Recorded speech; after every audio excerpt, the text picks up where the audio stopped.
أعوذ بالله من الشيطان الرجيم. بسم الله الرحمن الرحيم.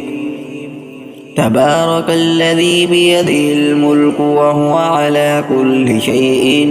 قدير.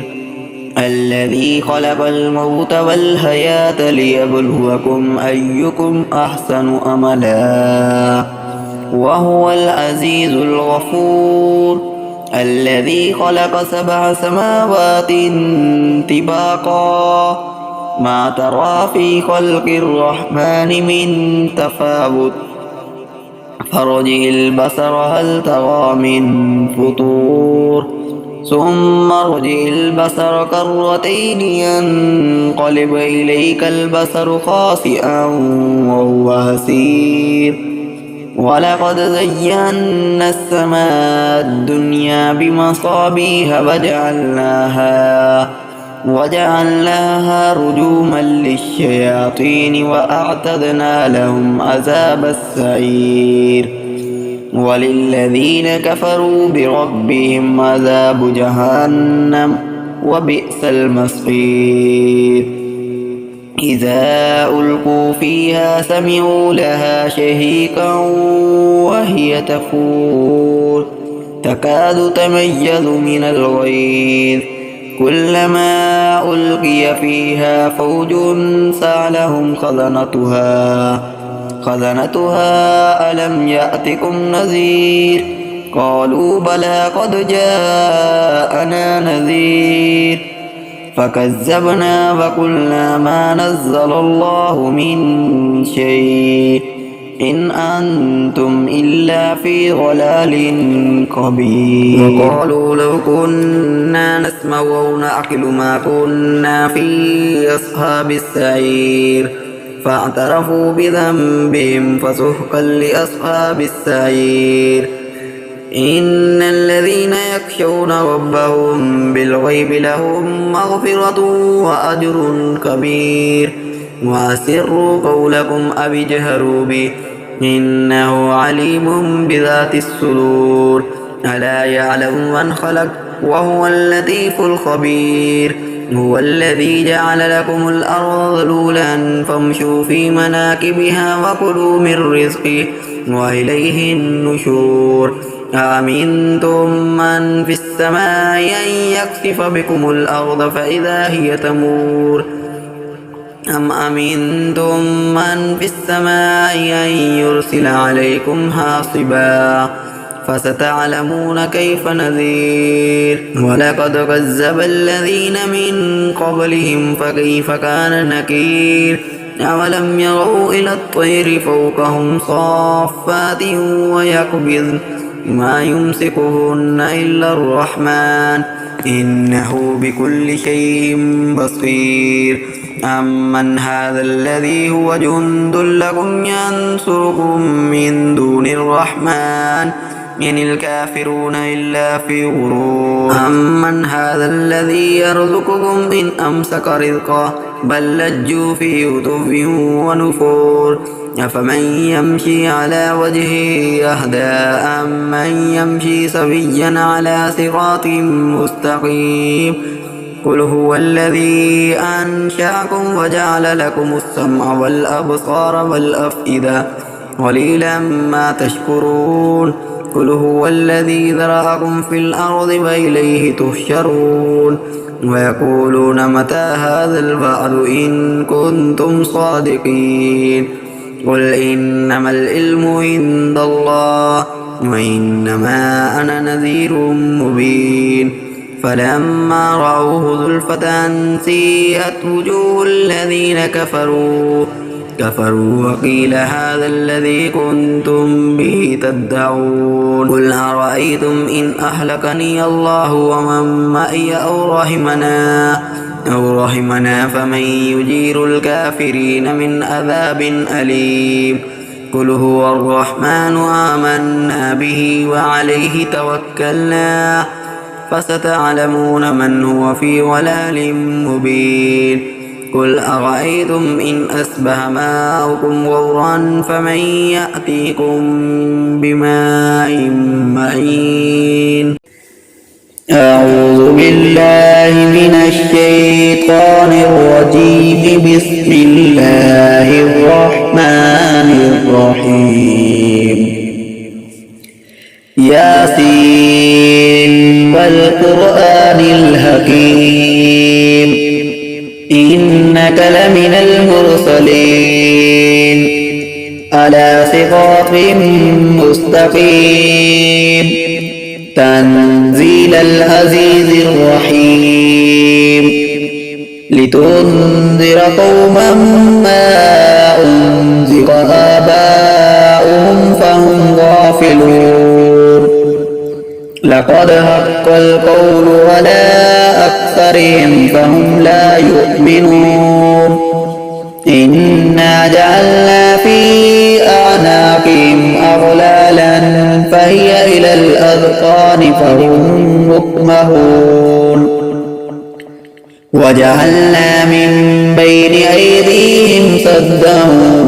ومن خلفهم سدا فأغشيناهم فهم لا يبصرون وسواء عليهم أأنذرتهم أم لم تنذرهم لا يؤمنون إنما تنذر من اتبع الذكر وخشي الرحمن بالغيب فبشره بمغفرة وأجر كريم إنا نحن نحيي الموتى ونكتب ما قدموا وآثارهم وكل شيء أحصيناه في إمام مبين واضرب لهم مثلا أصحاب القرية إذ جاءها المرسلون إذ أرسلنا إليهم 2 فكذبوهما فعززنا بثالث فقالوا إنا إليكم مرسلون قالوا ما أنتم إلا بشر مثلنا وما أنزل الرحمن من شيء إن أنتم إلا تكذبون قالوا ربنا يعلم إنا إليكم لمرسلون وما علينا إلا البلاغ المبين قالوا إنا تطيرنا بكم لئن لم تنتهوا لنرجمنكم وليمسنكم منا عذاب أليم قالوا طائركم معكم أئن ذكرتم بل أنتم قوم مسرفون وجاء من أقصى المدينة رجل يسعى قال يا قوم اتبعوا المرسلين اتبعوا من لا يسألكم أجرا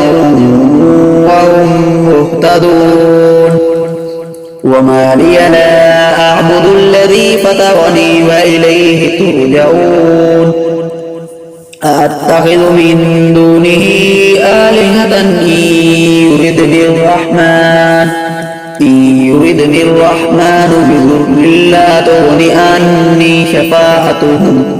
عني شفاعتهم شيئا ولا ينقذون إني إذا لفي ضلال مبين إني آمنت بربكم فاسمعون قيل ادخل الجنة قال يا ليت قومي يعلمون بما غفر لي ربي وجعلني من المكرمين وما أنزلنا على قومه من بعده من جند من السماء وما كنا منزلين إن كانت إلا صيحة واحدة فإذا هم خامدون يا حسرة على العباد ما يأتيهم من رسول إلا كانوا به يستهزئون ألم يروا كم أهلكنا قبلهم من القرون أنهم إليهم لا يرجعون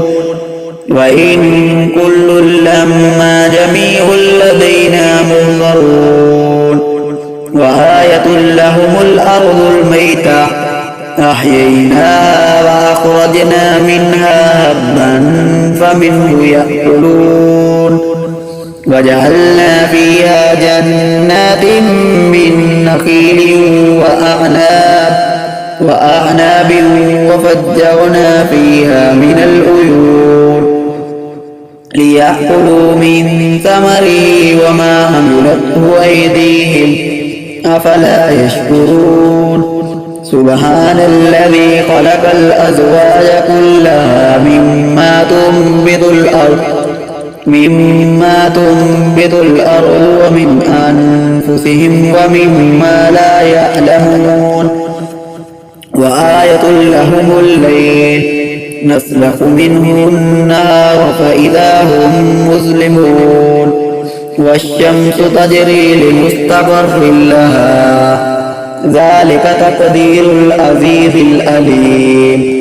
والقمر قدرناه منازل حتى عاد كالأرجون القديم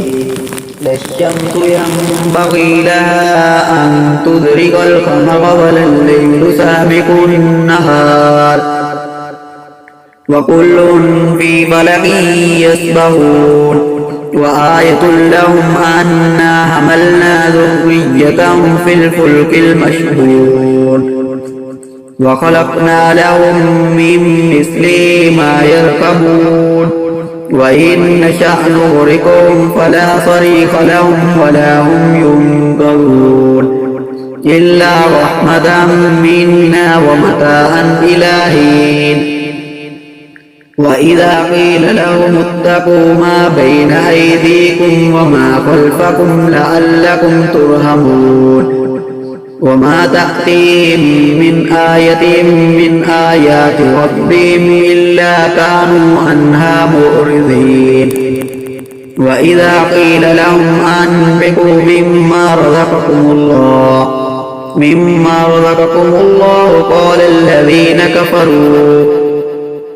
قال الذين كفروا للذين آمنوا أنطعم من لو يشاء الله أطعمه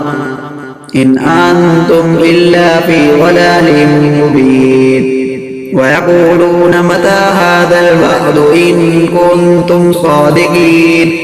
ما ينظرون إلا صيحة واحدة تأخذهم وهم يخصمون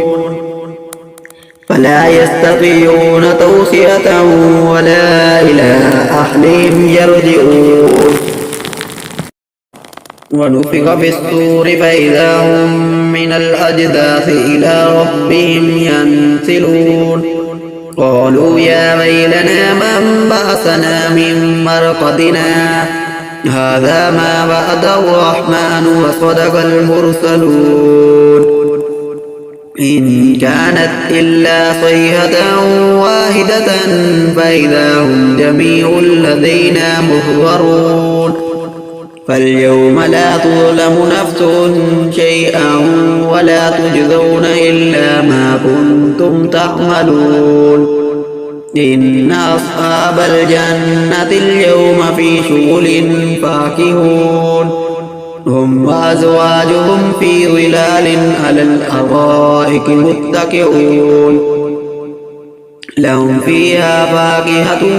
ولهم ما يدعون سلام قولا من رب رحيم وامتازوا اليوم أيها المجرمون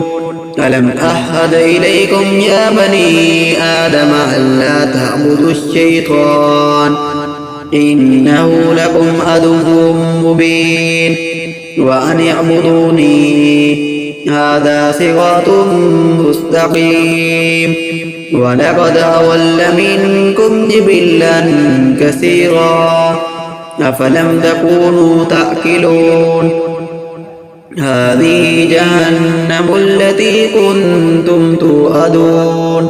اصلوها اليوم بما كنتم تكفرون اليوم نختم على أفواههم وتكلمنا أيديهم وتشهد أرجلهم بما كانوا يكسبون ولو نشاء لطمسنا على أعينهم فاستبقوا الصراط فأنى يبصرون ولو نشاء لمسخناهم على مكانتهم فما استطاعوا مضيا ولا يرجعون ومن نؤمره ننكسه في الخلق أفلا يأكلون وما علمناه الشعر وما ينبغي له إن هو إلا ذكر وقرآن مبين لينذر من كان حيا ويحق القول على الكافرين أولم يروا أنا خلقنا لهم مما عملت أيدينا أنعاما وهم لها مالكون وظللناها لهم فمنها ركوبهم ومنها يأكلون ولهم فيها منافع ومشارب أفلا يشكرون واتخذوا من دون الله آلهة لعلهم ينصرون لا يستطيعون نصرهم وهم لهم جند مهزرون فلا يحزنك قولهم إنا نعلم ما يسرون وما يعلنون أولم ير الإنسان أنا خلقناه من نطفة فإذا هو خصيم مبين وضرب لنا مثلا ونسي خلقه قال من يحيي العظام وهي رميم قل يحييها الذي أنشأها أول مرة وهو بكل خلق عليم الذي جعل لكم من الشجر الأخضر نارا فإذا أنتم منه توقدون أوليس الذي خلق السماوات والأرض بقادر على أن يخلق مثلهم بلى وهو الخلاق العليم إنما أمره إذا أراد شيئا أن يقول له كن فيكون فسبحان الذي بيده ملكوت كل شيء وإليه ترجعون أعوذ بالله من الشيطان الرجيم بسم الله الرحمن الرحيم الرحمن علم القرآن خلق الإنسان علمه البيان الشمس والقمر بحسبان والنجم والشجر يسجدان والسماء رفعها ووضع الميزان ألا تطغوا في الميزان وأقيموا الوزن بالقسط ولا تكسروا الميزان والأرض وضعها للأنام فيها فاكهة والنخل ذات الأكمام والهب ذو الأصف والريحان فبأي آلاء ربكما تكذبان خلق الإنسان من صلصال كالفخار وخلق الجان من مارج من نار فبأي آلاء ربكما تكذبان رب المشرقين ورب المغربين فبأي آلاء ربكما تكذبان مرج البحرين يلتقيان بينهما برزخ لا يبغيان فبأي آلاء ربكما تكذبان يخرج منهما اللؤلؤ والمرجان فبأي آلاء ربكما تكذبان وله الجوار المنشآت في البحر كالأعلام فبأي آلاء ربكما تكذبان كل من عليها فان ويبقى وجه ربك ذو الجلال والإكرام فبأي آلاء ربكما تكذبان يسأله من في السماوات والأرض كل يوم هو في شأن فبأي آلاء ربكما تكذبان سنفرغ لكم أيها الثقلان فبأي آلاء ربكما تكذبان يا معشر الجن والإنس إن استطعتم أن تنفذوا من أقطار السماوات والأرض فانفذوا لا تنفذون إلا بسلطان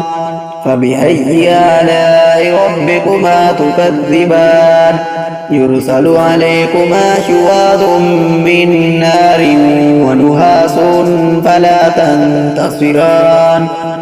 فبأي آلاء ربكما تكذبان فإذا انشقت السماء فكانت وردة كالدهان فبأي آلاء ربكما تكذبان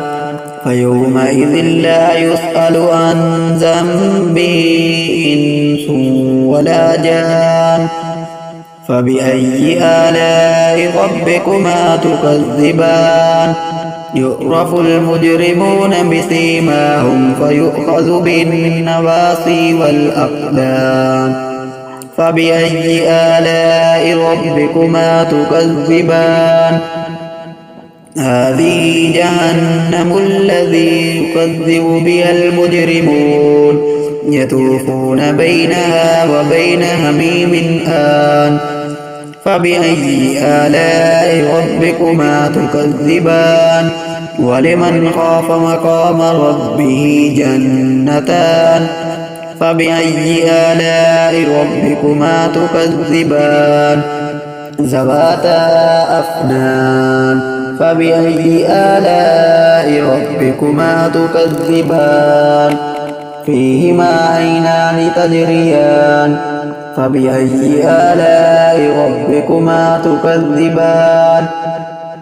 فيهما من كل فاكهة زوجان فبأي آلاء ربكما تكذبان متكئين على فرش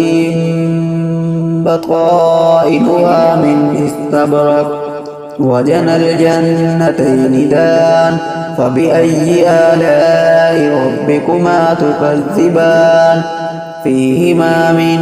كل فاكهة زوجان متكئين على فرش بطائنها من استبرق وجنى الجنتين دان فبأي آلاء ربكما تكذبان فيهن قاصرات الطرف لم يطمثهن إنس قبلهم ولا جان فبأي آلاء ربكما تكذبان كأنهن الياقوت والمرجان فبأي آلاء ربكما تكذبان هل جزاء الإحسان إلا الإحسان فبأي آلاء ربكما تكذبان ومن دونهما جنتان فبأي آلاء ربكما تكذبان مدهامتان فبأي آلاء ربكما تكذبان فيهما عينان تضاختان فبأي آلاء ربكما تكذبان فيهما فاكهة ونخل ورمان فبأي آلاء ربكما تكذبان حور مقصورات في الخيام فبأي آلاء ربكما تكذبان لم يطمثهن إنس قبلهم ولا جان فبأي آلاء ربكما تكذبان متكئين على رفرف خضر وأبقري حسان فبأي آلاء ربكما تكذبان تبارك اسم ربك ذي الجلال والإكرام أعوذ بالله من الشيطان الرجيم بسم الله الرحمن الرحيم تبارك الذي بيده الملك وهو على كل شيء قدير الذي خلق الموت والحياة ليبلوكم أيكم أحسن أملا وهو العزيز الغفور الذي خلق 7 سماوات طباقا ما ترى في خلق الرحمن من تفاوت فارجع البصر هل ترى من فطور ثم ارجع البصر كرتين ينقلب إليك البصر خاسئا وهو حسير ولقد زينا السماء الدنيا بمصابيح وجعلناها رجوما للشياطين وأعتدنا لهم عذاب السعير وللذين كفروا بربهم عذاب جهنم وبئس المصير إذا ألقوا فيها سمعوا لها شهيقا وهي تفور تكاد تميز من الغيظ كلما ألقي فيها فوج سألهم خزنتها ألم يأتكم نذير قالوا بلى قد جاءنا نذير فكذبنا وقلنا ما نزل الله من شيء إن أنتم إلا في ضلال كبير وقالوا لو كنا نسمع أو نعقل ما كنا في أصحاب السعير فاعترفوا بذنبهم فسحقا لأصحاب السعير إن الذين يخشون ربهم بالغيب لهم مغفرة وأجر كبير وأسروا قولكم أو اجهروا به إنه عليم بذات الصدور ألا يعلم من خلق وهو اللطيف الخبير هو الذي جعل لكم الأرض ذلولا فامشوا في مناكبها وكلوا من رزقه وإليه النشور أأمنتم من في السماء أن يخسف بكم الأرض فإذا هي تمور أم أمنتم من في السماء أن يرسل عليكم حاصبا فستعلمون كيف نذير ولقد كذب الذين من قبلهم فكيف كان نكير أولم يروا إلى الطير فوقهم صافات ويقبضن ما يمسكهن إلا الرحمن إنه بكل شيء بصير أمن هذا الذي هو جند لكم ينصركم من دون الرحمن إن الكافرون إلا في غرور أمن هذا الذي يرزقكم إن أمسك رزقه بل لجوا في عتو ونفور أفمن يمشي على وجهه أهدى أمن يمشي سويا على صراط مستقيم قل هو الذي أنشأكم وجعل لكم السمع والأبصار والأفئدة قليلا ما تشكرون قل هو الذي ذرأكم في الأرض وإليه تحشرون ويقولون متى هذا الوعد إن كنتم صادقين قل إنما العلم عند الله وإنما أنا نذير مبين فلما رأوه زلفة سيئت وجوه الذين كفروا وقيل هذا الذي كنتم به تدعون قل أرأيتم إن أهلكني الله ومن معي أو رحمنا فمن يجير الكافرين من عذاب أليم قل هو الرحمن آمنا به وعليه توكلنا فستعلمون من هو في ضلال مبين قل أرأيتم إن أصبح ماؤكم غورا فمن يأتيكم بماء معين أعوذ بالله من الشيطان الرجيم بسم الله الرحمن الرحيم ياسين والقرآن الحكيم إنك لمن المرسلين على صراط مستقيم تنزيل العزيز الرحيم لتنذر قوما ما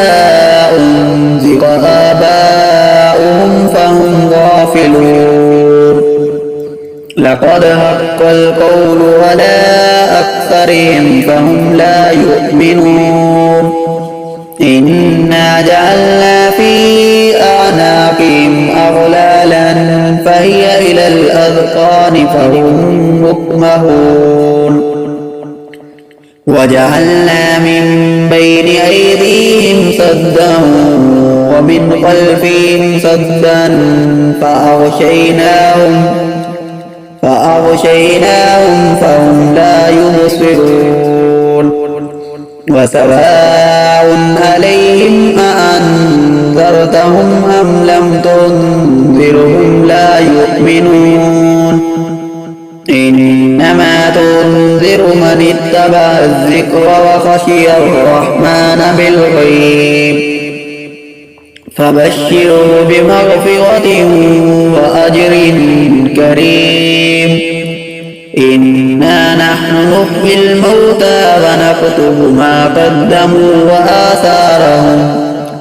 وكل شيء أحصيناه في إمام مبين واضرب لهم مثلا أصحاب القرية إذ جاءها المرسلون إذ أرسلنا إليهم 2 فكذبوهما فعززنا بثالث فقالوا إنا إليكم مرسلون قالوا ما أنتم إلا بشر مثلنا وما أنزل الرحمن من شيء إن أنتم إلا تكذبون قالوا ربنا يعلم إنا إليكم لمرسلون وما علينا إلا البلاغ المبين قالوا إنا تطيرنا بكم لئن لم تنتهوا لنرجمنكم وليمسنكم منا عذاب أليم قالوا طائركم معكم أئن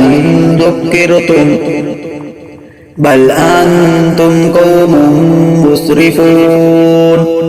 وجاء من أقصى المدينة رجل يسعى قال يا قوم اتبعوا المرسلين اتبعوا من لا يسألكم أجرا وهم مهتدون وما لي لا أعبد الذي فطرني وإليه ترجعون أأتخذ من دونه آلهة إن يردني الرحمن بضر لا تغن عني شفاعتهم شيئا ولا ينقذون إني إذا لفي ضلال مبين إني آمنت بربكم فاسمعون قيل ادخل الجنة قال يا ليت قومي يعلمون بما غفر لي ربي وجعلني من المكرمين وما أنزلنا على قومه من بعده من جند من السماء وما كنا منزلين إن كانت إلا صيحة واحدة فإذا هم خامدون يا حسرة على العباد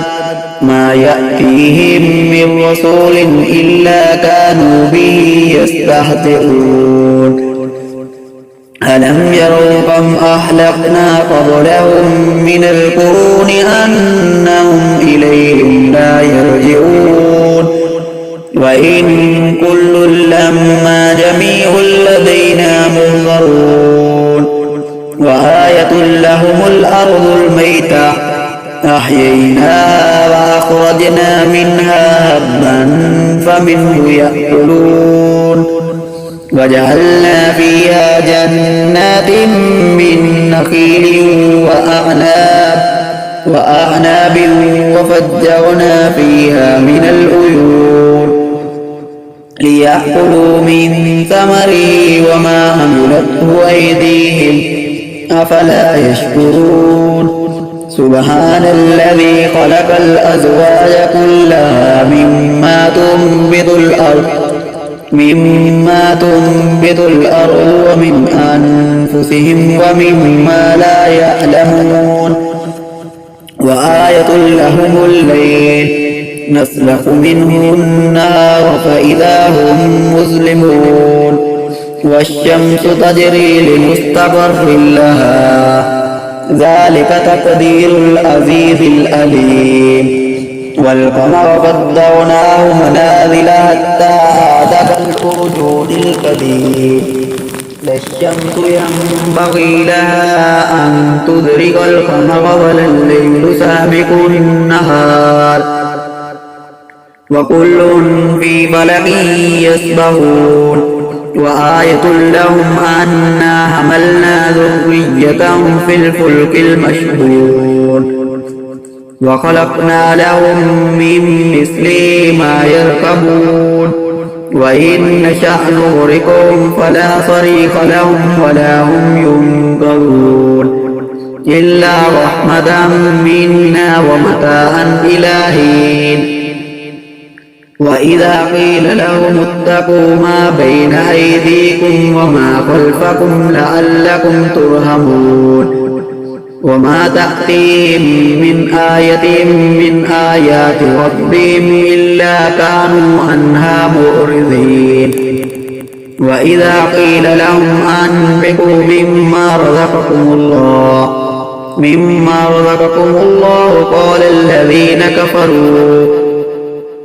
قال الذين كفروا للذين آمنوا أنطعم من لو يشاء الله أطعمه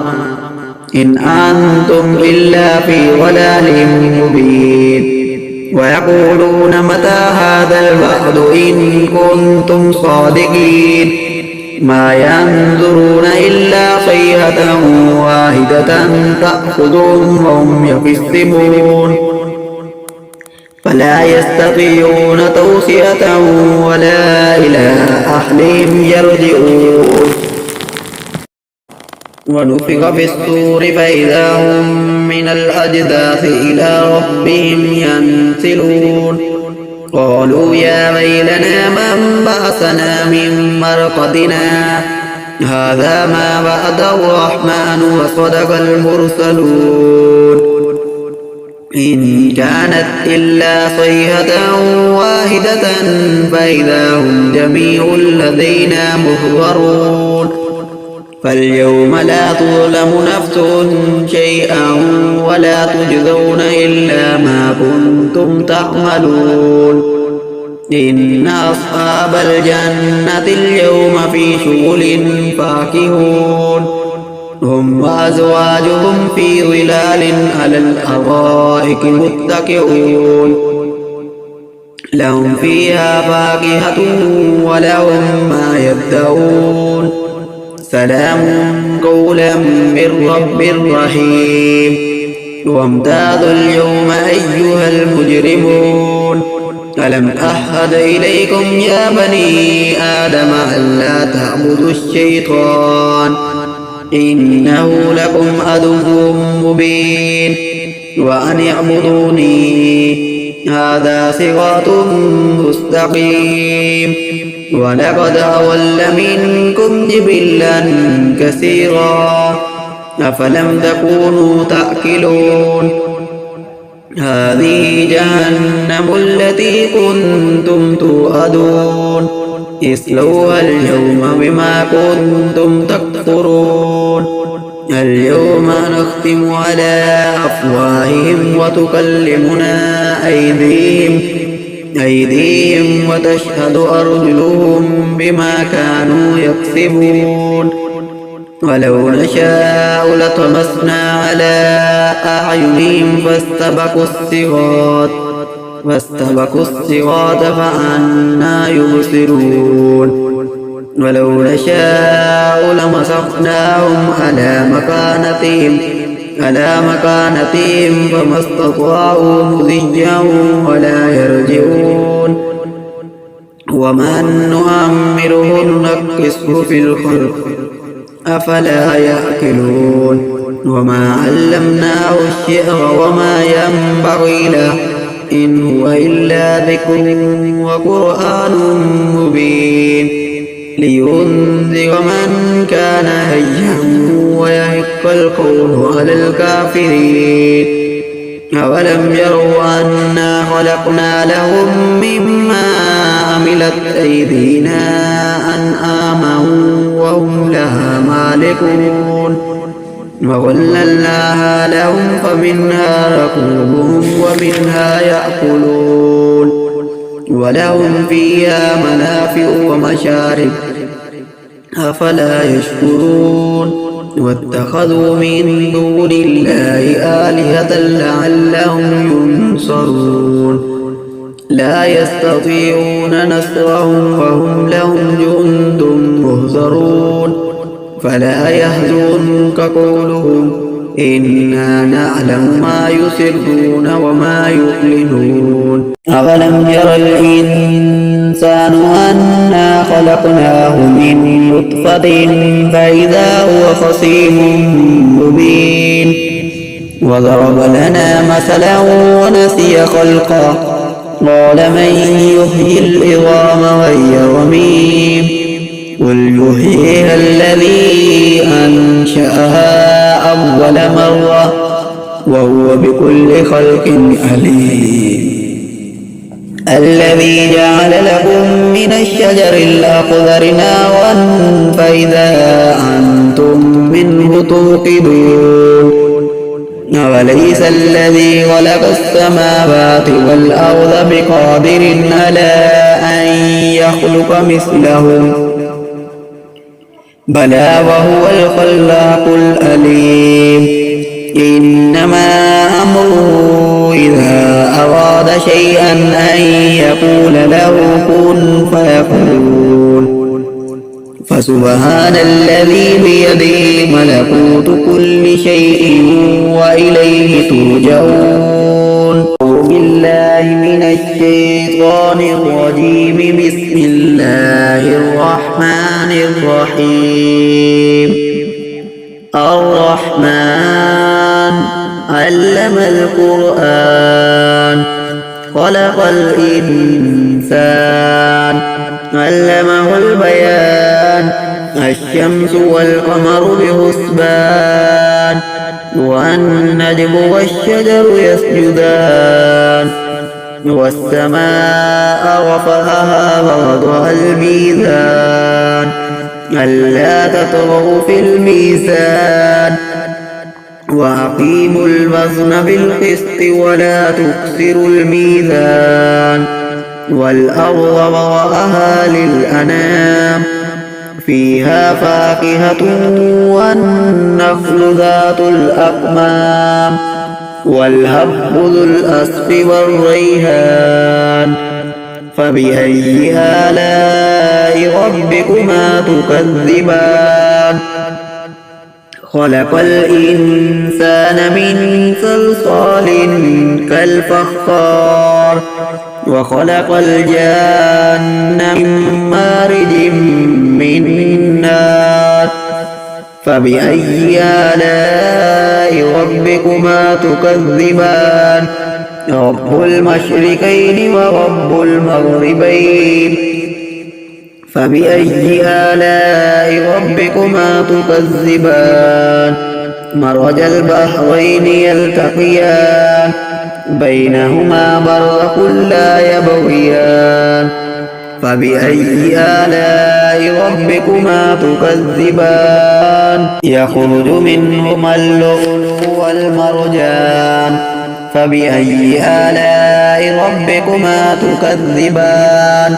وله الجوار المنشآت في البحر كالأعلام فبأي آلاء ربكما تكذبان كل من عليها فان ويبقى وجه ربك ذو الجلال والإكرام فبأي آلاء ربكما تكذبان يسأله من في السماوات والأرض كل يوم هو في شأن فبأي آلاء ربكما تكذبان سنفرغ لكم أيها الثقلان فبأي آلاء ربكما تكذبان يا معشر الجن والإنس إن استطعتم أن تنفذوا من أقطار السماوات والأرض فانفذوا لا تنفذون إلا بسلطان فبأي آلاء ربكما تكذبان يرسل عليكما شواظ من نار ونحاس فلا تنتصران فبأي آلاء ربكما تكذبان فإذا انشقت السماء فكانت وردة كالدهان فبأي آلاء ربكما تكذبان فيومئذ لا يسأل عن ذنبه إنس ولا جان فبأي آلاء ربكما تكذبان يعرف المجرمون بسيماهم فيؤخذ بالنواصي والأقدام فبأي آلاء ربكما تكذبان هذه جهنم الذي يكذب بها المجرمون يطوفون بينها وبين حميم آن فبأي آلاء ربكما تكذبان ولمن خاف مقام ربه جنتان فبأي آلاء ربكما تكذبان ذواتا أفنان فبأي آلاء ربكما تكذبان فيهما عينان تجريان فبأي آلاء ربكما تكذبان فيهما من كل فاكهة زوجان فبأي آلاء ربكما تكذبان متكئين على فرش بطائنها من استبرق وجنى الجنتين دان فبأي آلاء ربكما تكذبان فيهما من كل فاكهة زوجان متكئين على فرش بطائنها من استبرق وجنى الجنتين دان فبأي آلاء ربكما تكذبان فيهن قاصرات الطرف لم يطمثهن إنس قبلهم ولا جان فبأي آلاء ربكما تكذبان كأنهن الياقوت والمرجان فبأي آلاء ربكما تكذبان هل جزاء الإحسان إلا الإحسان فبأي آلاء ربكما تكذبان ومن دونهما جنتان فبأي آلاء ربكما تكذبان مدهامتان فبأي آلاء ربكما تكذبان فيهما عينان تضاختان فبأي آلاء ربكما تكذبان فيهما فاكهة ونخل ورمان فبأي آلاء ربكما تكذبان حور مقصورات في الخيام فبأي آلاء ربكما تكذبان لم يطمثهن إنس قبلهم ولا جان فبأي آلاء ربكما تكذبان متكئين على رفرف خضر وأبقري حسان فبأي آلاء ربكما تكذبان تبارك اسم ربك ذي الجلال والإكرام